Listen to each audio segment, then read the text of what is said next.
Ange pour quelques-uns, démon pour d'autres, Sitaran le Comorien fait encore des décennies après sa mort l'objet d'un rite païen. Le cimetière de Saint-Pierre est le théâtre certaines nuits d'étranges cérémonies.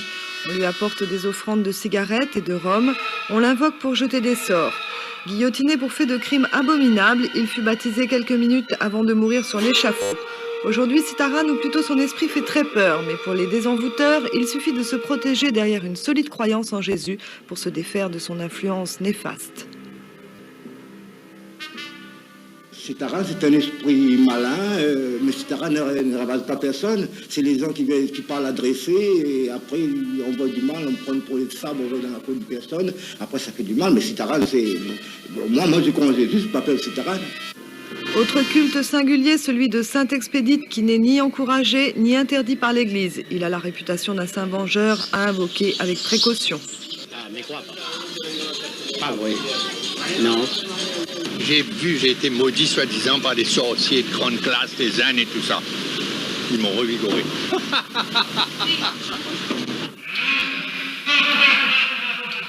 Sorcellerie, un mot tabou, personne n'avoue y croire, mais les superstitions sont fermement implantées dans l'âme réunionnaise.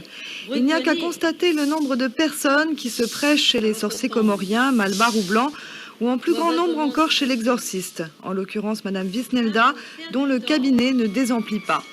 Figure haute en couleur du paysage magique local, elle pratique aussi bien la médecine par les plantes, la divination, les passes magnétiques et bien sûr l'exorcisme.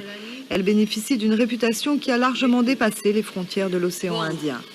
Ce qu'on voulait, c'était la faire rendre folle.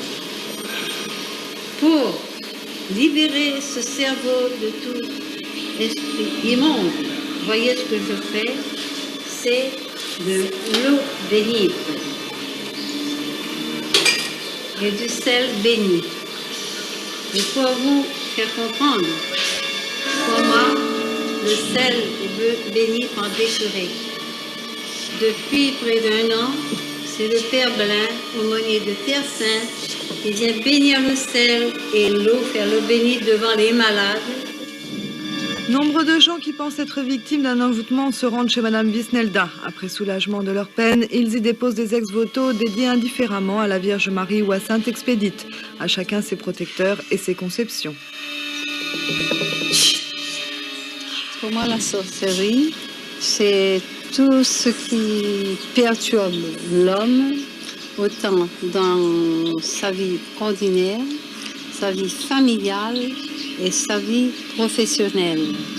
Et la sorcellerie est normalement faite par de nombreux sorciers ou des charlatans de l'île. Et ces personnes se présentent sous un tel jour qu'ils réussissent à duper les gens. Dans certains cas, la sorcellerie cause des cas psychosomatiques et d'autres des cas paranormaux désignés sous le nom d'envoûtement. Pour moi, personnellement, le sort n'existe pas. C'est quelqu'un qui est faible de morale ou qu'il était embêté par quelqu'un ou est angoissé. Mais autrement, il faut qu'il prie, ça manque de... Ça veut dire qu'il n'est pas assez intelligent. C'est dans les quartiers populaires que sont pratiqués les plus couramment les rites destinés à nuire, mais toutes les classes sociales de la population y ont recours. Bien sûr, il n'a pas été possible de recueillir un témoignage à ce sujet. Seuls ceux qui sont persuadés de faire du bien acceptent de parler.